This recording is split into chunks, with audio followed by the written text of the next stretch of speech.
Yo, what's going on? It's your boy KB Tyndall, man. Right now, you tuned into Tent TV.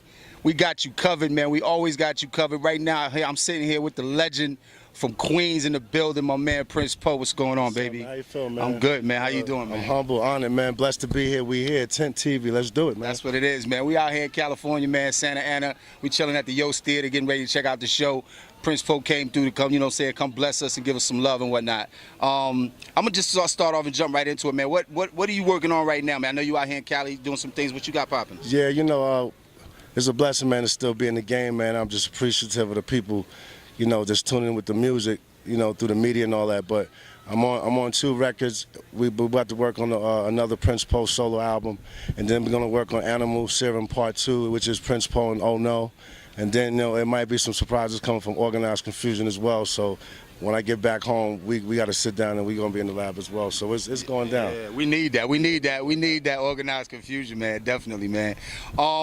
Just to take it back a little bit, man. What are some of the major differences that you notice right now? You know, in the 90s we had the great budgets, man. You know, it was easy for people to get money and showcase their craft and whatnot. You know, and now it's you know, it's not the big budgets, you know, but you got the internet where people can pretty much do whatever they want and they can control their own destiny, man. Right. What are some of the big things that, you know, the differences that happened for you in your career?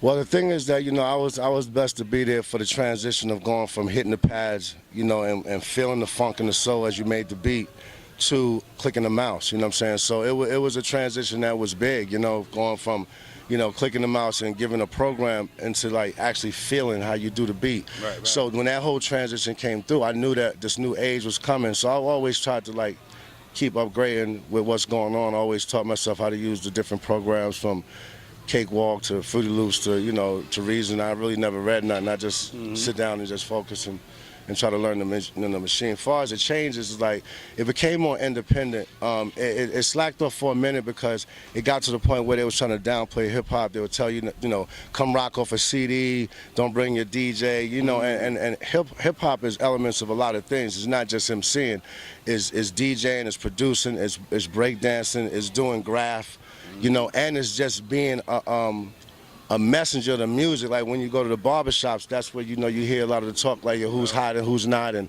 who seem like they fell off. But, you know, the thing is, I'm seeing now is that fans are not like loyal no more. Like, you know, like we used to say, okay, we don't like this specific Organized Konfusion album, but the third one is that's my joint. You know what I'm saying? We was loyal as fans. So I just asked people to be more loyal to the music, because the music is a part of you. You know, all my friends that I grew up with, they was all a part of the music, even if they wasn't there in physical form, but they was there in spirit and in struggle. So, you know, it's a blessing, man, just to see the transition. But now it's like, it's dope because you can go out there and build your own fan base. You can go out there and be your own boss, but it takes drive, determination, and consistency most and foremost, because, you know, we get this idea, then we jump onto another idea, we never finish completing that other thing. Even if you make $5,000 from it, complete it, complete that chapter, then go on to the next chapter. So I'm seeing a lot of good and bad in the new wave. You know, the independency is there, but the loyalty is not there, you know what I'm saying? So we got to restore, like, really loving the music, because this is our struggle. This is our triumphs, our ups and our downs, you know what I'm saying? But it's our feel-goods and it's our militant movement type. We need to go out and make things happen, you know. So, and it came from nothing. You didn't need no money, you know. You could have been the brokest kid in the hood. That's where hip-hop came from. It came from a soulful resource and stealing some energy from the light. You know what I'm saying? So definitely stealing that energy from the light. You know what I'm saying? No question, no question. So when you first started out, man, did you start out rhyming first, or did you start out producing first? I started out carrying records and learning how to DJ and wanting to be an MC, and then, you know, moving on to learning how to write. And we used to make pause tapes with the 2 cassette tapes and put the beats together. So it really formed into like an MC. I would say that, you know, as far as that question, I would say MC where I started, but the ranks that I came up in, everybody I grew up around had to know how to DJ before you did anything, because the DJ was the center of the music. You know, that's the controller of the music, and then the MC was the master of ceremony. He's just hyping up what the DJ is doing, you know what I'm saying? So, you know, I came from that era, man. I'm glad to be a part of it. You know, I was a soul baby, then I got the chance to, you know, LL and them was like my bigger brothers, and then the Canes and the Rakims and EPMDs. You know, we came around the tribe time, and I'm just blessed to be from that time because we was getting money, not like they are now, but we was the one that opened up the floodgates to really see some money, and we were able to develop groups, and they had development deals that, you know, if the label didn't like it, you know, you can just walk away. At least you had a demo done. You know, they give up $7 to $8 grand for stuff like that. You know, so you know, my partake in a lot of things, and I'm blessed. You know, I got this. You know, I work with like Supernatural and Naughty, and you know, and never got a chance to work with Wu-Tang, but we have a close, you know, type of like bond that goes back from the, you know, the genesis of time, and you know, and then coming out here, you know, and marinating with Cali, I always, you know, had the connects with Who Riders and Cam and you know, and DJ Quick and High C. Like I come, you know, what's his name? We were just talking about him today. Ace. Yeah, Mellow Man Ace. So you know, we come from that era of like raw hip hop, and I'm just glad that they still going with it. I just, like I said, I encourage the cats to say more, you know, speak that story. You know, it's not always just about the shootout. Sometimes about how you was resilient. You might have avoided some trouble, you know what I'm saying, to help some of these kids out here that need guidance, that's going through the foster home care system and stuff like that. So, you know, I'm blessed, man. That's why I move around like this, because I'm just like, I'm amped. You know, I'm 3,000 miles away from home, you know, and you know, big ups to my peoples back, you know, in New York, and Strong Al, my man G, you know, Lexus, that's my family, you know, and I'm just blessed, man. My pops turned 83 Monday, so you know, I'm blessed, and he be, you know, still jeweling me, like, and I'm like, yo, I hope I could be like that, you know what I'm saying? Day, right? Yeah, so you know, it's all good. Is the same way, man. Definitely, it's all good. So, me. No question, man. So, you know, coming from Queens, man, you know, we had a lot of legends, man. We have a lot of legends, man, and I think one of the great things now is that we're paying homage to those legends while they're still here with us. That's right. You know, instead of waiting for them to pass on. Tribe Called Quest, man, was one of the best groups ever. You know what I mean? We lost Phife. And how did that affect you, man? You know what I mean? Well, you know, the thing is that, you know, lately I've been getting closure. Like, it's just been really, I've been blessed to, like, run into, you know, Sean P. You know, he's one of the few dudes that came by the house. Like, I always look by people who come by the house when we used to do beats. And you know, Sean P. came by, Sauce Money, Diamond, you know, KG from Naughty, you know, Redman, you know, and that to me is more like up close and personal. Jay came by the crib in Brooklyn, you know, so to me, I just appreciate the fact of just now we're able to do whatever we want to do, how we want to do it. We just got to learn how to spend time plugging into the fan base that's online, and you know, and really making it happen like that. As far as like coming out here, I'm starting my album out here. I've been working in the studios in Rancho and in LA, and you know, and it's just fun because this album that I'm working on is more like it's like to tell a story of now, like the stuff that people is just not talking about that they thinking all the time. And you know, I got a song called Greedy Eyes, and just about like just stay in your lane till you get a faster car. Like, you know, stop trying to keep up with the Joneses. Nobody know where they live at, you know what I'm saying? Or nobody know how they living. You know, like, you know, when you got that amount of money in the bank, then you can go get that car. But right now, if you do 60 miles an hour in a Maserati and 60 miles an hour in a Honda Accord, you're going the same. Still doing 60 You're doing 60 miles an hour, you know what I'm saying? So, you know, cats just gotta, you know how to maintain and then, you know, grow the right way. And it's about to be on with these new records, especially the Animal Serum 2 with Oh No, he's a beast. Yeah, Animal Serum 2, we definitely waiting on that, man. I mean, you know, your history, man, as a lyricist, man, what does it take, you know, what goes into the creative process, man? Like, where do you draw from? You know what I mean? Like, a lot of cats are lyrical, but like you guys, you know, you and Pharoahe are like extremely lyrical, man. You guys put words and concepts and metaphors together that most people wouldn't even think about putting together, man. Where do you draw that energy from? I'm gonna bridge both questions because I kind of veered off the last question. Like with Phife, I got closure. You know what I'm saying? I was with him down in Atlanta. In October, we had the A3C down in the festival, and I was performing on the Daylight stage, and you know, it was a blessing. He's like, yo, come just get in the video. And it's just like, to be able to get closure with my peoples that I came up in the game with, it means a lot to me. You know, Phife was sick for a long time. And, you know, and I couldn't be really selfish about that, the creator calling back to the essence, because, you know, he's made it through a lot of different instances where they thought he wasn't gonna make it, and he made it. Like, you know, years. And I was just really giving thanks for his wife that he had got married recently, and she's the one that donated the organ to him for him to even live longer. And I think that when people do stuff like that, that's godly to me. That's like the apex of just being greatness. You know what I mean? When you give of yourself like that, because it comes back triple fold. He's in a better place now, and Phife been through a lot of pain, but I was happy that I was able to gain closure with him, you know, and be able to see him. So, you know, going back to the lyrical thing, we had groups like Tribe Called Quest as like, it was friendly competition. It was like, yo, how you gonna try to possibly make records around groups like this? How are you gonna make groups behind people like Black Rock and Ron and LL Cool J? How? What are you bringing to the table that they're gonna say, all right, you know? KRS-One told us the first time he met us, and this was the stamp of approval. He was like, yo, as soon as I heard your second record, I wrote a diss rhyme for y'all. So if y'all came at me wrong, I was ready for y'all. Yeah, yeah. And when he said that, I was just so stoked, like, you know, I wouldn't think about battling KRS-One, you know, but at the time, friendly competition was a part of the game. You had to go hard to get a record deal, and when you got it, you know, you pretty much had the, you know, grounds covered with national promotions, and the marketing plan came in, the art director, you know, went over different ideas with you. The whole schematics of the record was dope. The cover had a message in it. Now it's just like download the album.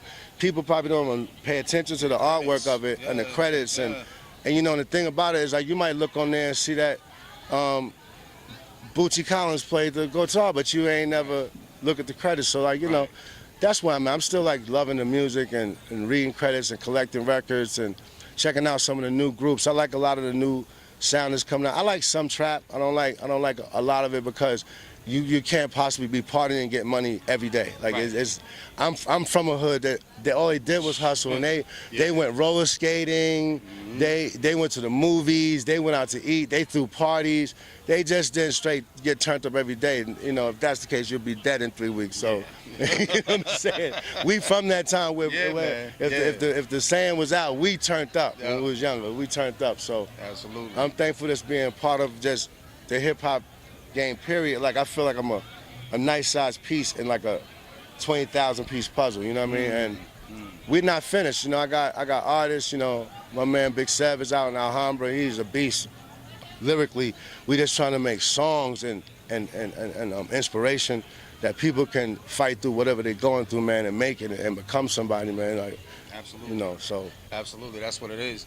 Coming from the machine, you know, early in your career, you know, you had Hollywood records and, you know, deals on the table, and you had machines behind you, and nowadays it's more of an independent grind.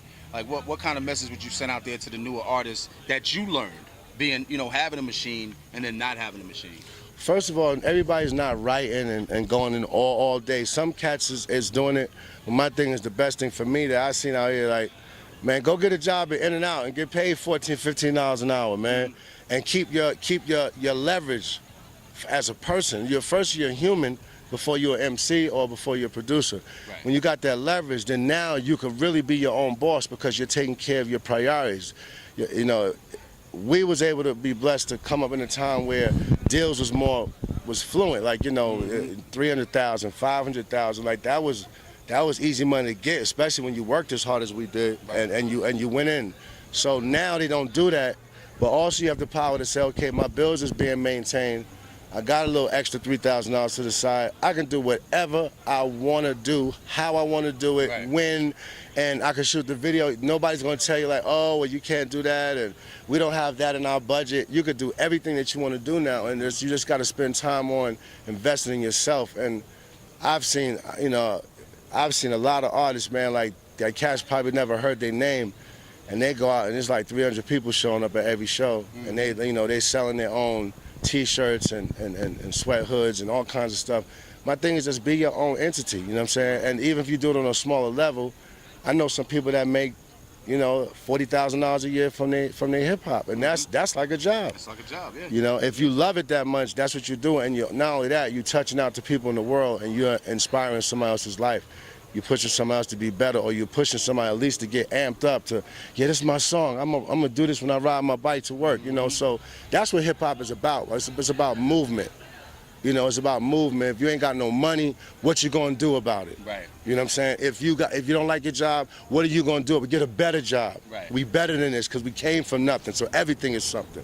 Mm-hmm. You know what I'm saying? Yes, sir. So yes, sir. Absolutely, man. and that's what's in the rhymes with Organized to, you know, South Side. We talking about coming right outside my house and seeing Maseratis and Mercedes Benzes. Southside was that place. Yeah, it was. Yeah. It was going down like absolutely. that. That was paid in full of Queens, Yeah. and it was just not that side. It was Hollis. It was Queens Village. It was going down, and it was serious, you know. And a lot of lives was lost. A lot of money was made, but a lot of lives was lost. A lot of pain. A lot. You know. So you know, between that, it was just our duty to contribute to something that was so great as hip hop. Like, how they gonna let you in? You gonna let them down? Yeah. You know. So we was in the studio hours, nights. Yo, that's the loop is not looping up right way. Well, we ain't got it right yet, we're not leaving till we get it right. And we might have spent an extra 2 hours doing it, but that's what taught us to become better. Like, we went through the ranks of just putting in work, and it was worth it, you know. That's what it is. You got to invest in yourself. That's dope that you can just invest in yourself and have a whole market plan and go through internet and. You do it all on I'm yourself. like, word, like, By yourself, ain't gotta yeah, worry you ain't about got to go nobody meet somebody, Right. then y'all lawyers didn't like each other in certain other deals. Now it's taking you 4 months to get the negotiations going. You know, Right. it's real. So Absolutely. So how do we bridge the gap, man? How do we bridge the gap between the old and the new? man, the OGs got to start getting back out here and talking to these kids, man. They got to start sometimes, you know. They starting to do shows where they mix it up. Like, they had one show in Brooklyn that had like P-Rock, CL Smooth, and they had Rick Ross on it. And they mixed, it was so mixed up that it was dope. And I heard the show sold out. So, I mean, promoters need to start doing that, trying to mix up some of the new with the old, because some of the new stuff is dope. Yeah. You know, it just needs to be mixed up with the old, and people got to stop thinking that the OGs is bitter. The OGs is not bitter. The OGs just want you to maintain the responsibility of the music, because the music is ours. Like, at the end of the day, this is ours. This is the only thing that came from the ghetto that nobody can claim they had their hands on. The thing is, it's not nothing new. It's reproduction of everybody else's music. It's the most newest thing. We reproduce hip hop, rock. I mean, we reproduce R&B, soul, rock, and we flip it and make it something brand new. So we understand the new time, new age, where they flipping and renovating the sound, but like, at least try to come with that saying something that represents your grandmother sometimes. You know what I'm saying? Because the struggle ain't changed. Right. You know, if they didn't pave that way, you wouldn't be riding around in no Bugatti. I don't care what you say. If they didn't, if some of them ain't paid with their life, I'm talking about, they died for you to have that Bugatti. That's all some of the people saying. Like, pay homage to where you came from, so you know where you're going. Exactly. You know. Any last words for the viewers, man?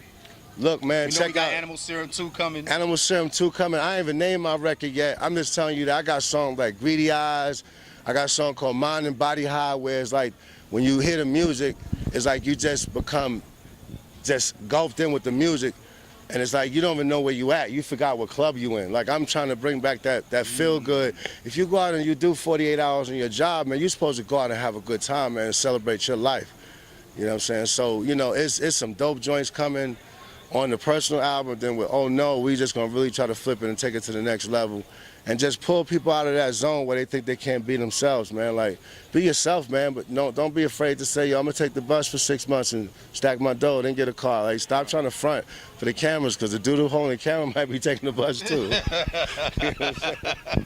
That's facts for you. That's facts for you right there, man. Yo, Prince, man, I appreciate you coming out, man. Hey, K, man, the love is real, man. Yeah, we gonna have another segment, you know. We definitely got to do a part 2 to this, man. Definitely. Music going. Absolutely. Like I said, I'm just hype. I'm happy to be out here, man. My flight had a lot of turbulence, so it's like, when I persevere through stuff like that, I'm like, man, have a good time, man, move around. Yeah. You know, do the Queen's bounce. So I'm like, yo, what's up, you know? And that's how, you know, Cali always showed us love from 91, man. So it's like, I always try to come back out here and return the love. So we had this little R.A. Rugged, man. You know, I heard my man Rushy Jukes is on the bill, you know. Yeah, man. And, you know, all fallen soldiers, man. Nate Dawg, you know, I met Nate when they did Oh No. Like, I just really try to come out and keep the love immense, especially in honor of these people that returned to the essence, that gave us great music and inspired us, our big brothers and sisters. So, you know, that's where I'm at, man. I'm out this vibrant, living Man, I can eat ramen noodles or filet mignon. Like I don't care. Like I'm that street with it now. Like I'm not gonna be Hollywood with it no more. I'm gonna be a survivor and be out here in the movement and make sure that some of these young people, they could still spit, they could still do their trap, but tell another part of your story, because you got more to your story. You know what I mean? You went through some things. Speak on it. You know what I mean? So, Absolutely, man. Yeah, once again, man, it's Tent TV. Prince Poe, man. Queens is in the building, man. Sir. This is how we get down. Santa Ana, California. We about to go hit the Yost Theater, man, and we out.